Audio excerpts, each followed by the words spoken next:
They said no one could survive the void's maw. Not once. Not ever. Entire civilizations had built their religions around that truth. And yet, a single human pilot proved them all wrong. In the far reaches of known space, beyond mapped stars and civilized trade routes, there existed a region no species dared to cross. It was not a nebula, not a black hole, not even a storm. It was something worse. They called it the Void's Maw. For over 6,000 galactic cycles, the maw had been the ultimate boundary. Ships that entered never returned. Signals vanished, matter distorted, time itself fractured. Entire fleets had been lost trying to study it. So eventually, they stopped trying. Among the many species who revered the maw, none were more devoted than the Virexian order.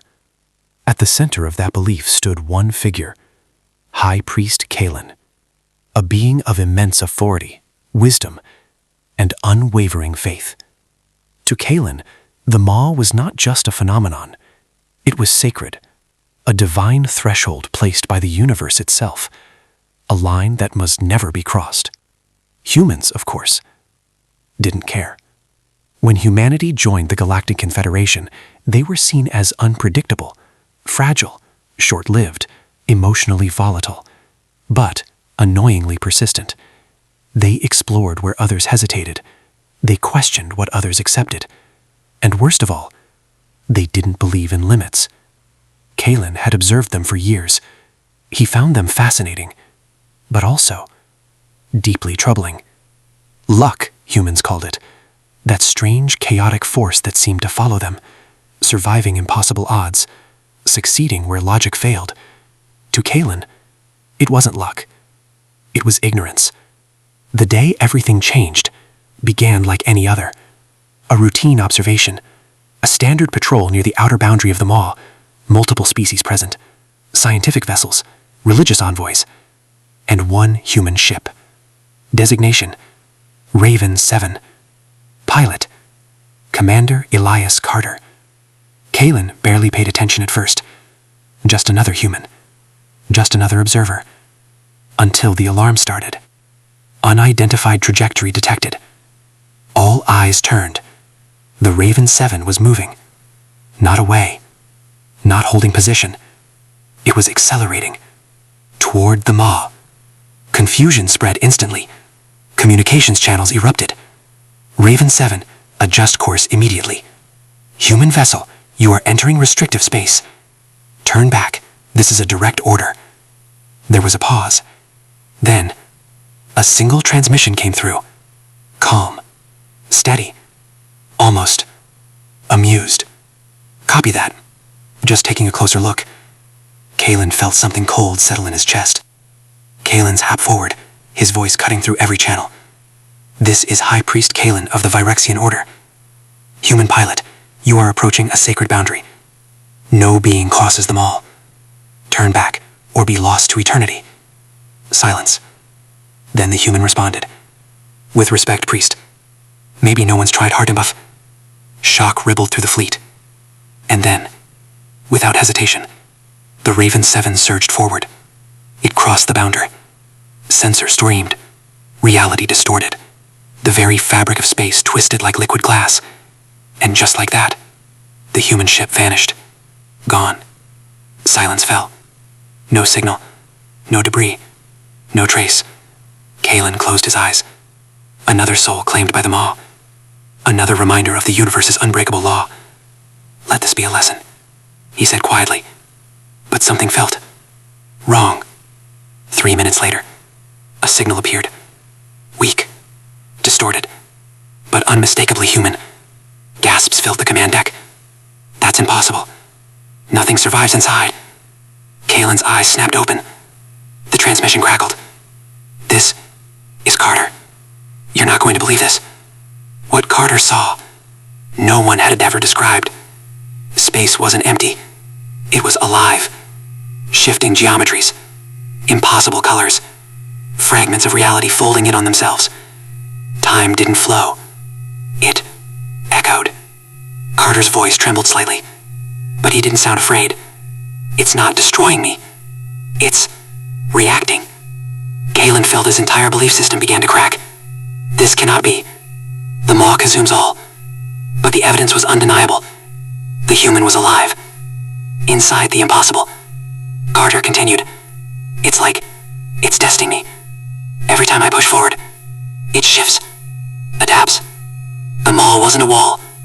It was a trial. And no one had ever passed. Because no one had ever tried like this. Suddenly, the signal spiked. Energy surge detected. Spatial collapse imminent. Galen stepped forward. Human, retreat immediately.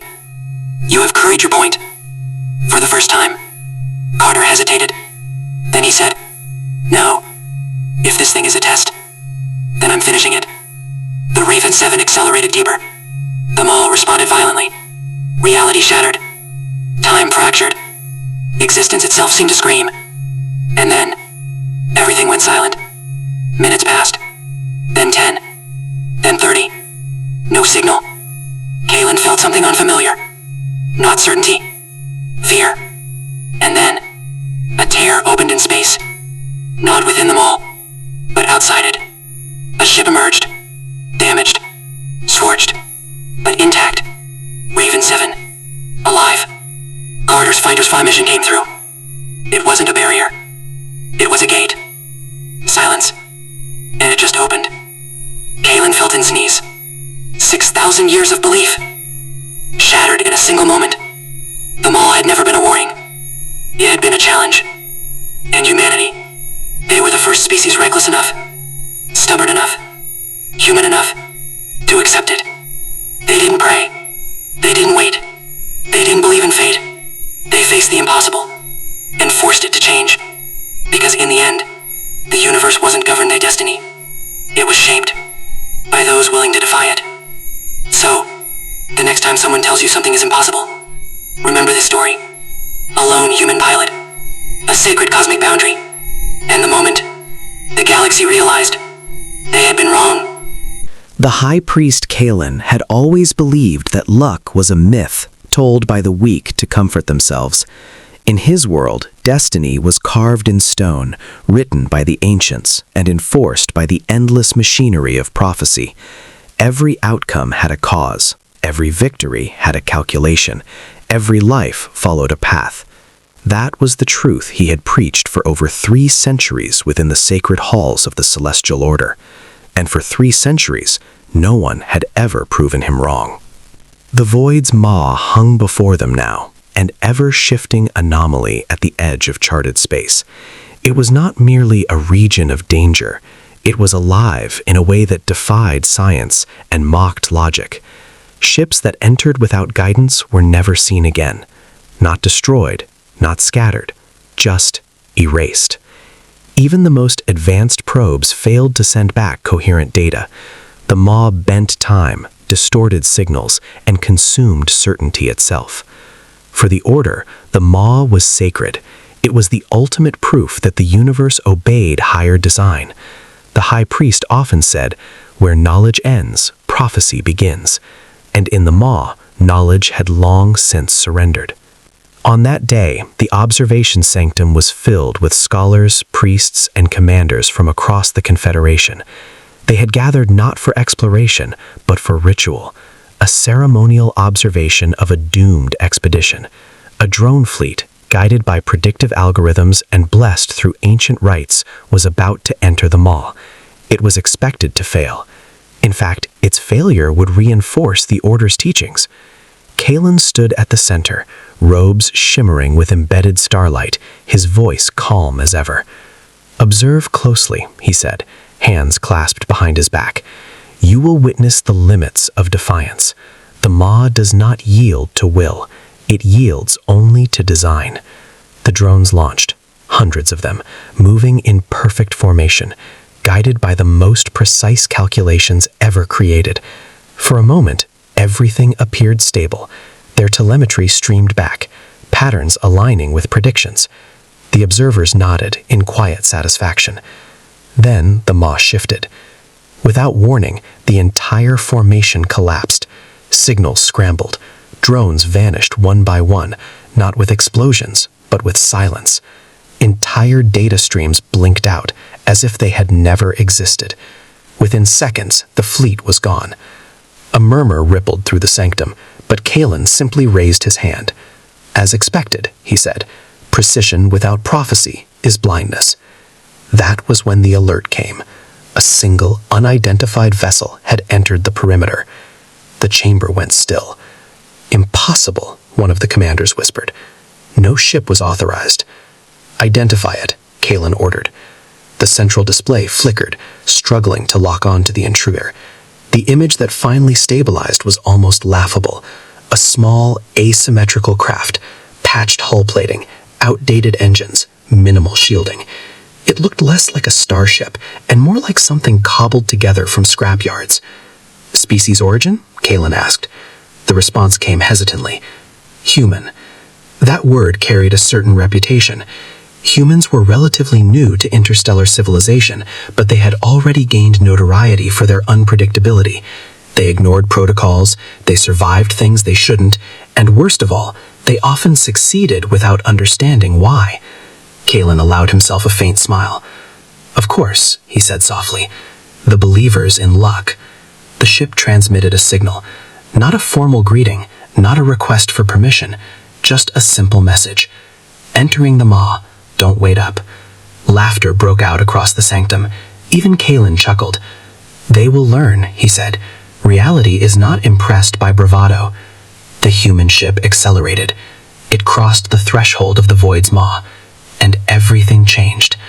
Unlike the drone fleet, the human vessel did not follow a calculated path. It drifted, adjusted, veered unpredictably. Its trajectory made no sense. It ignored gravitational anomalies that should have torn it apart. It moved through spatial distortions not by avoiding them, but by stumbling through them. "Telemetry?" Kalen demanded. "Erratic," came the reply. "Their systems are compensating in real time. No fixed pattern." "That is not possible," Kalen said, his voice tightening. On the screen, the ship spun violently, narrowly avoiding a collapse in spacetime that would have annihilated any known vessel. Then, without warning, it surged forward, straight into a region previously mapped as a dead zone. The sanctum erupted in confusion. "They're flying blind." "No, they're reacting. They should be gone." But they weren't. Minute after minute passed. The human vessel continued deeper into the maw, defying every prediction. Where the drones had failed instantly, this lone pilot endured. Not with precision, not with prophecy, but with something else. Instinct, improvisation, luck. Kalen's smile had vanished. "Explain this," he demanded. No one could. The ship transmitted again. This time a voice came through, casual, almost amused. "You guys seeing this? Because I gotta tell you, I have no idea what I'm doing." Silence filled the sanctum. Kalen stepped closer to the display, his eyes narrowing. "This is not control," he said quietly. "This is chaos." And yet, the chaos was working. The deeper the ship went, the more impossible its survival became. It bounced between gravitational eddies, skimmed along collapsing dimensions, and somehow, always, found a path forward. Not the optimal path, not the logical path, just a path. At the heart of the maw, something unprecedented happened. The distortions stabilized. For the first time in recorded history, a clear image emerged from within the anomaly. A calm center, a still point in the storm. And the human ship had reached it. The sanctum was frozen in disbelief. Kalen felt something unfamiliar stir within him. Not anger, not fear, doubt. The pilot's voice returned, softer now. "Well, would you look at that? Guess I made it." A long pause followed. Then, almost as an afterthought, "Told you not to wait." The transmission ended. Kalen stood motionless, staring at the screen. Everything he had believed, everything he had taught, was unraveling in real time. The maw was not yielding to prophecy. It had yielded to something else entirely. Something messy, something irrational, something human. For the first time in 3 centuries, the high priest had no explanation, and in that silence, the foundation of an entire belief system began to